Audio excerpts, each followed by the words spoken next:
right, we have David here, and we're talking on things about God. My camera's not working for some unknown reason. It was working earlier, but David, you look good. Well, thank you. You. So it's been a while since we've done one, huh? Yes, it You has know, we been a little. thought we thought we solved all the problems of the world, but it turns out there's a few left. So we figured we better make a few more, huh? I know. I thought we were done with this, but geez, everyone keeps messing it up after we fix it. I wanted to talk to you today about. I had brought to you. I mean, it was one of the conversations that we'd had about just me being angry about stuff. I'm Yeah. such a I'm such a peaceful, spiritual person, and then I get pissed off about dumb stuff all the time. And in particular, it's my kids. Just I love them so much, and they drive me so crazy because they keep on doing what I don't want them to do, even though what I want them to do is obviously the best for them. Sure. Yeah, but they have other plans, and then I get all crazy angry, like it's gonna fix something, Yeah. and it's like this internal promise of if you're just angry, then it's gonna fix it, and it so far has not worked Just at keep all. keep at it. Just keep at it. It'll eventually work. I was wondering that. I appreciate that encouragement, but but that kind of led For to people that are listening, that's sarcasm. I'm not being serious. and if you don't get that sarcasm, you're Yeah. no longer allowed to listen to the podcast. No, if you don't get that sarcasm, you gotta listen to everything twice, three Oh, times. that's true. Just you got to get the nuance. Get the But nuance. but that led to this conversation of this A/B process, and I really like that too Yeah. because Yeah.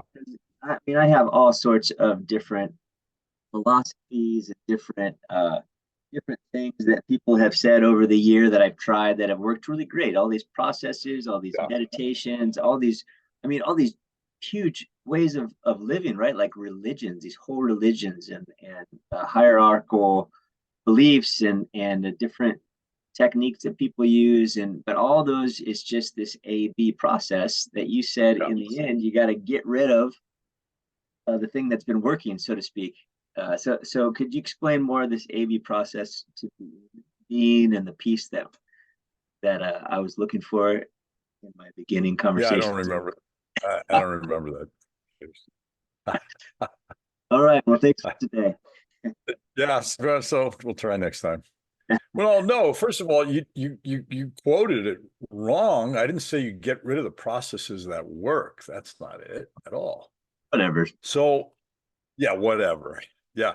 So what it boils down to, in my understanding, right, is there's two parts to the spiritual process. And I remember my teacher used to drive me crazy because he said, "Well, yeah," he said, "Well, you have to do this, and that'll get you there. And they have to do this, and that'll get you there. You have to do that, and that'll get you there." And I don't know if he said it'll get you there, but he said that's what you need to do. And then later on, he goes, "None of those will work." Yeah. So it's like, well, you know, my teacher, for me, I knew he was the real thing. So when he'd say stuff like that, rather than going, "What? You're crazy," you go, "All right, what does he really mean?" Right? So you assume Yeah. that he's always giving you something that's true, but you got to figure it out sometimes. Right. And I finally realized that it's part A, part B. Part A is the launching pad. It's of the mind. When you have a technique that works, when you're using the mind, it will raise your vibratory rate, and you begin to experience what my teacher would call divine feelings. So that's just like the launching pad. That's like the launching pad of a rocket.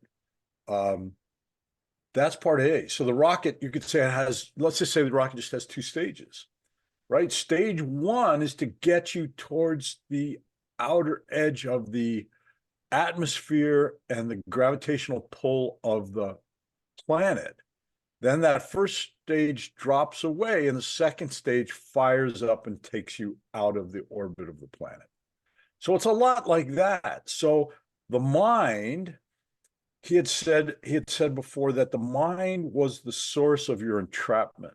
It was the reason for being entrapped in incarnation after incarnation.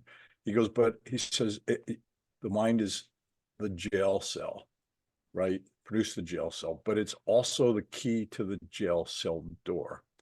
So the trick is understand that there's two parts: using the mind to raise these divine sacred feelings, then dropping that and merging your awareness into the sacred feelings where you're no longer thinking, but rather you're just being. And that's what I realize is where most of the people who fail on the spiritual path, that's where it goes wrong. They take part A as the whole thing. And they wonder why they don't ever really make real progress.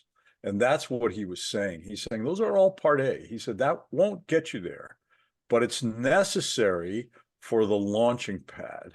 So a good example is love thy neighbor as thyself, right? So that's something you can think about, use your mind, you think about, and you start to implement it. You try to implement it.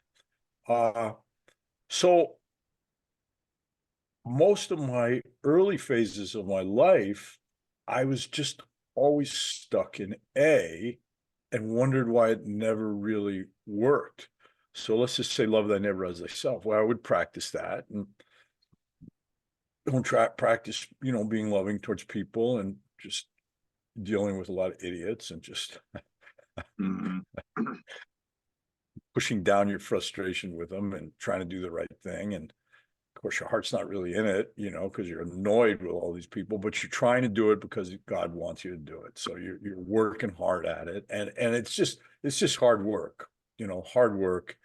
And you do okay for a while and you whatever, blow up and just, lose it. And you get mad with yourself and start all over again. And you do okay for a while and it blows up and goes to hell. And so this was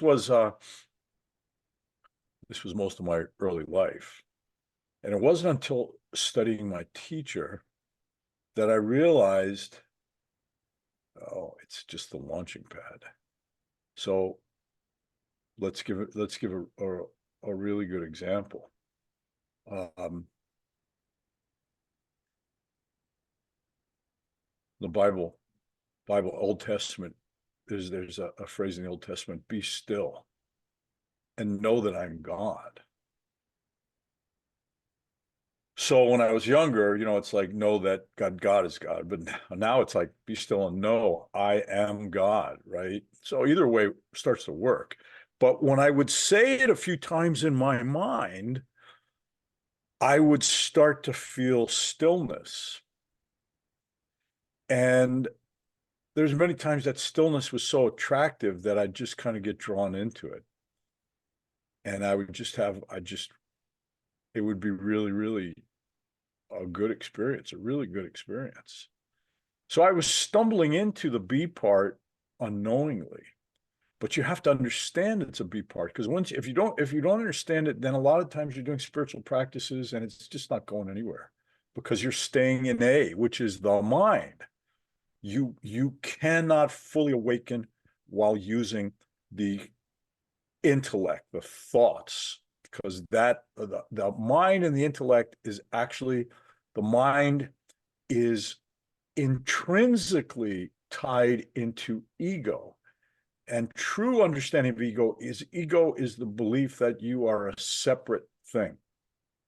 So it's an illusion. So you're operating a function that shows up while you're in this illusion deluded state. So you're using a deluded illusory state in order to achieve state beyond illusion. It'll never work. Never work. So you drop the mind, and the way you drop the mind, a lot of times people say, oh, meditation, you still the mind. Good luck with that. If you know how to still your mind, let me know. But what I found through my teacher is that by raising the sacred feelings, so for example, be still and know I am God. You say it a few times in your mind, and you begin to feel stillness. So now, once you begin to feel that stillness, then shut up, quit talking, and just feel. Move your attention into that feeling of stillness. And many times that will start to amplify. It'll get bigger and bigger and bigger. And if you practice it enough, you begin to merge into that stillness. And we truly merge in that stillness, you're gone. And you're just gone. And then you come back and like, whoa, where was I? Right? That's true meditation.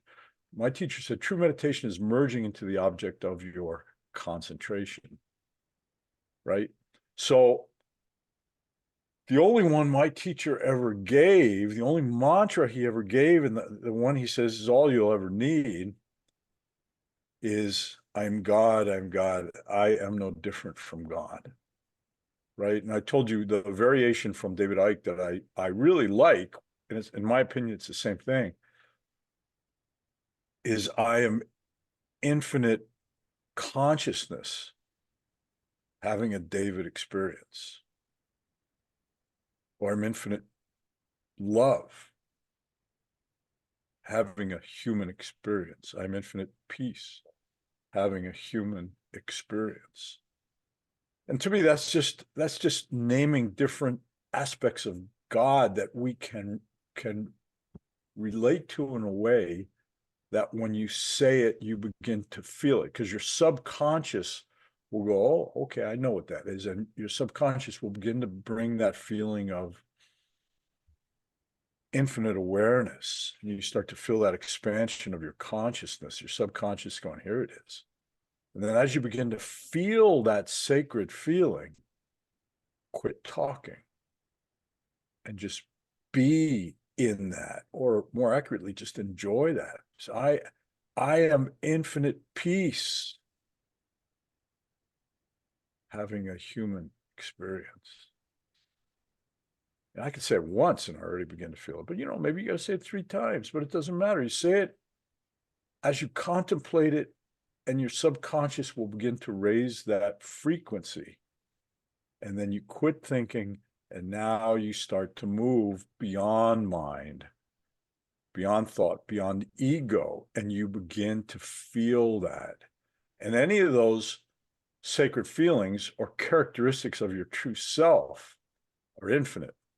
So you just begin to feel it more and more and more. And as you practice it more and more, you get better at leaving A behind, and then all you need is like a little thin swipe of A, and you immediately have learned how to go into B. And this is what my teacher said. It's part B, he said, that will get you there. And the there that he's talking about is awakening to who you truly are. And it starts with, I am infinite awareness, having a human experience, having a David experience. Say it, and I begin to feel that.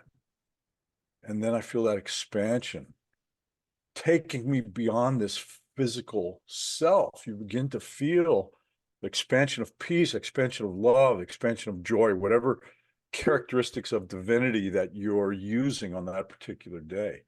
And what happens is when you begin to feel yourself beyond this physical body, it begins to destroy the illusion of your separate self, which is what forms ego, is the belief that, oh, I am this body, I'm David, I'm this little physical form. And that's what traps you, because now you're using your infinite power as a piece of God to experience your smallness.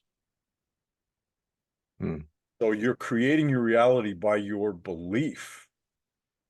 because your belief is connected to divine power. So, you know, as my teacher would say, dost thou believe, dost thou art. God thou believe, God thou art. So as you believe is what you begin to experience. So when you quit thinking and you begin to experience this expansion, by the very nature of you beginning to feel yourself beyond your physical body, it begins to destroy the illusion of this small self.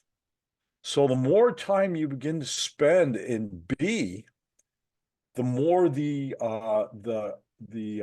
illusion of the small self is just slowly being just destroyed, just because it's like, how can I be the small self when I'm starting to feel connected to the trees and the other people, and I'm just feel expansion way beyond whatever it is. I mean, even expanding a little bit beyond the body begins to break down the power of Maya, or illusion, or the force that the creator used to create the illusion of the one being the many.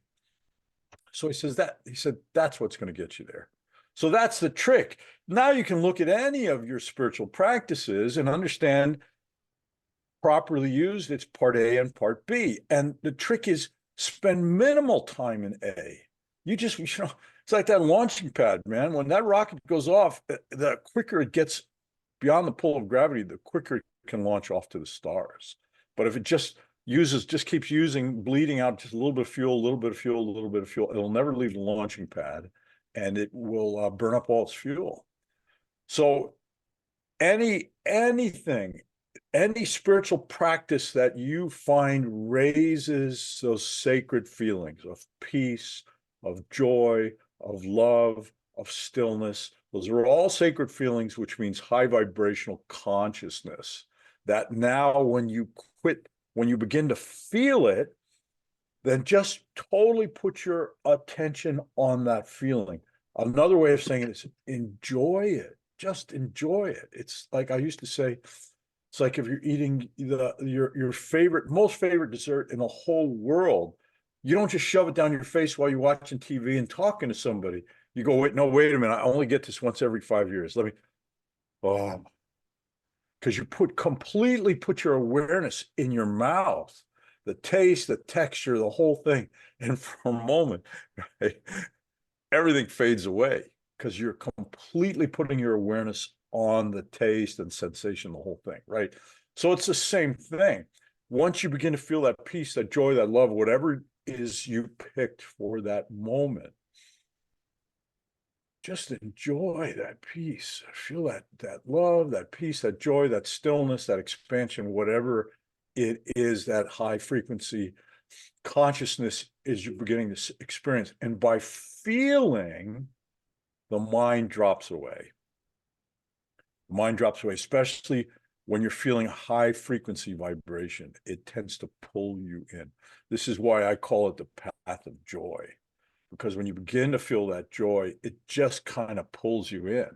And you'll notice the mind either gets very quiet, or for me, a lot of times it's like it kind of goes off in the corner. It's still chattering away, but it's like I have that separation. It's almost like, you know, you got a little 3-year-old in your house that's just running around, and, you know, you're busy. You're aware of him. He's there. You're just keeping a little bit of ear on him so he's not burning the house down or smacking the cat. But you're busy with what you're doing. So what I experience is I still hear the mind chattering, but it's like it's just off to the corner, and I'm not really paying much attention to it. I'm pulled into this experience of this expansive love or awareness or peace or joy. So that's the trick. You got to understand this part A and part B, and don't spend all freaking day on A, which is what most spiritual aspirants are doing. They use an A part. It's maybe, you know, this guru taught them this A part, and they use that. Maybe at first they get some it works because it raises a joy, and many times the joy pulls them in, but it happened unintentionally. So they have trouble reproducing it. There's other times, it's just not working. It's not working because they don't realize it's part A and part B. So once you understand that, then my God, you can just feed the homeless from a loving heart. And once you begin to feel that expansion of your heart from the joy of helping make their day a little better, and put your awareness in that feeling of that joy, expansive heart, and just let that take off. So, but that's a secret. That's a secret that will completely transform your spiritual practices. Once you understand, don't spend very long in A. It's designed to raise the sacred feeling. And if you're doing a spiritual practice that doesn't raise sacred feelings, drop it. Find one that does. It could be as simple as a song, maybe a spiritual song, right? Or a proverb or a phrase out of the Bible. Like I said, when I was a kid, I stumbled on "Be still and know that I'm God." Right? Powerful for me. So, as my teacher would say, he says you only need one or two part A's that work for you. Only a couple, because it's not about part A. It's about part A's that will reliably shift you into B. But then you got to climb into B, put your attention into the sacred feelings and ride it. So what'll happen is, as you get better and better at shifting to B, then a lot of times you start staying in some level of B more and more and more. So finally you're in B most of the time. And I would say probably there's those that now don't leave B.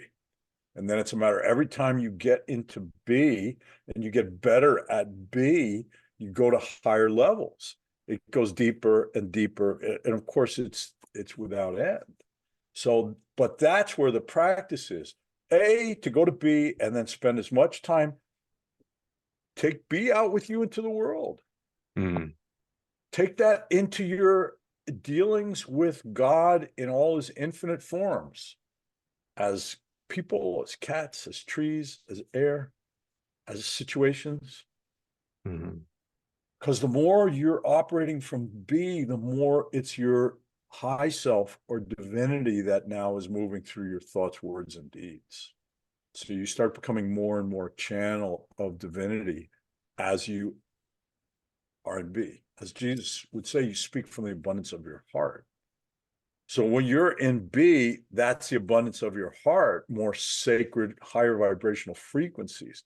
So as you're able to hold this throughout your day and higher levels, you're tapping into higher and higher levels of your own divinity and channeling it into the world, which then you become, I think, a much better servant of the infinite creator. I think that's when the creator would say to you, well done, my good and faithful servant, right? But you'll feel that presence of divinity as that peace, as that love, as that stillness, as that joy. So there it is, man. That's the real secret to spiritual practices. Understand what the part A is and don't overuse it. Just use it. Get off the launching pad as fast as you can, and eventually you might not even have to come back to the launching pad. You can just stay out in orbit.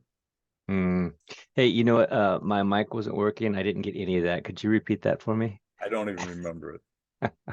Just kidding. No, that is beautiful. And I have been implementing that, and it's something that I had noticed, but I wasn't able to put it succinctly, and so I would lose it really quick. But it shows up in so many different forms. But the A is the platform to get the sacred feelings of B, and then just be in the being. A is of the mind. Yeah. The mind will never get you to full awakening. It can't, because it's like a launching pad, and you're so attached. You like that launching pad so much that you never release when you see the rockets take off, at some point they drop all the hoses, and they have a big scaffolding that attaches to the rocket to hold it in place. And then when after the rockets fire, it breaks away and drops off, Yeah. right? So it's like saying, well, this launching pad is so cool. Let's not break away any of the structures from it, Yeah. right? Or the starting block on a race. That's just the starting block. And if you don't understand that, you never leave the starting block, or not, at least not for long. You'll be one of those rockets that takes off and then crashes back down. And that's what I did for the first part of my life, over and over and over and over. I would get into B sometimes, just accidentally get pulled into it, but it wasn't consistent. It's like, oh my God, I had just this incredible meditation, and just, I felt, just so at peace. And then, for the next 3 months, you can't get anywhere close to it again. Mm. So But it's becoming aware of the process that will give you just an incredibly increased ability to use the process properly love it. as Well, your that is experience. that is a what was that, a question? I don't know. No, But it's like, I as you've been doing it, have you found oh, how was my experience? Oh yeah, Yeah. it's wonderful. Yeah, the letting go. I noticed that my mind uh wants to keep me in mind, and that I'm resistant to letting it go, even though when I let it go, my experience is very very free, very light. Yeah, and the easiest way to let go of the mind is don't struggle with the mind, because you struggle with the mind, you intensify the mind, right? So mm, part A and part B, I would say A is mind, B is heart, of feeling, right? So you don't struggle with the mind, because the more you struggle with it, that actually attaches you to the mind. You just start to put your awareness into the feeling, and the mind can't hold you back then. Because if you struggle with the mind, it's like trying to quiet the mind. Like, it goes crazy. It gets mm, worse. So rather than struggling with the mind, you just, once you begin to feel those sacred feelings, just enjoy them. Just feel that peace. Just, you're putting your attention into that feeling, and the mind can't hold on to you then. mm. It can't hold on to you, where it will throw all kinds of tricks at you to get you to argue with it, or discuss with it, or struggle with Or it. or learn more about the Oh, A, yeah. whatever or that's been my thing, is I want to learn more about Yeah, this that's the trick process of the or this mind. It's like, theory or okay, this. it's a good process. Let me learn more about it. That's right. Yeah, that's all mind stuff. All mind stuff. Whereas you just go and this is where Jesus said, Father, I thank you that you have chosen to reveal yourself not unto the learned and the wise, but unto babes. And what he's saying is, you see the joy of a toddler, right? When he's just joyful and he's just in the moment. If he's not poopy, he's not hungry, mom's carrying him around, he's just joyful and in the moment. And that's it. That's the secret. But the toddler doesn't own it, because he really hasn't really activated his mind yet. So he's just naturally in B. But as the mind activates, it pulls his attention away from B into A, and many times traps him there for the rest of his life. Hmm. So that's it. It's like becoming a toddler again in some ways, where you're just feeling, but not feeling sadness, not feeling, anger, just feeling joy, and just completely putting your awareness. And it shouldn't be a struggle. You just enjoy it, right? It's not like, okay, I got to put my awareness. That's mine. Okay, I got to concentrate on it. That's all mind crap. Enjoy that feeling. It's like, be still, and you feel that stillness. Hmm. Just enjoy it like the most delicious dessert you ever had. So it's not hard. It's easy. If it's hard, you're just still an A. Hmm. You're looking for a greater explanation of it. It's just put your feel that feeling, and just enjoy that feeling. And what'll happen is, at first, you go from A, you shift into B for a couple minutes, and then back, you lose it. Well, then say, be still and know that I'm God. Feel it again. Ride it. Maybe this time you ride it for about 5 minutes. You drop back down into thinking. Say it again. And you'll get to a point, it's like lifting weights, get to the point you're fatigued for the day. That's fine. That's enough. Right. But you'll find as you do this process, you get better and quicker at going to B and staying there longer. To, like I said, eventually, I think then you're partially in B all the time. Then eventually just higher and higher levels of B, you never come back. But you Well, can that's still great. function in the world from B. Yeah, that's very helpful. I appreciate you sharing once again. All I right, think my that's friend. that is it for today, and let's do some more of these.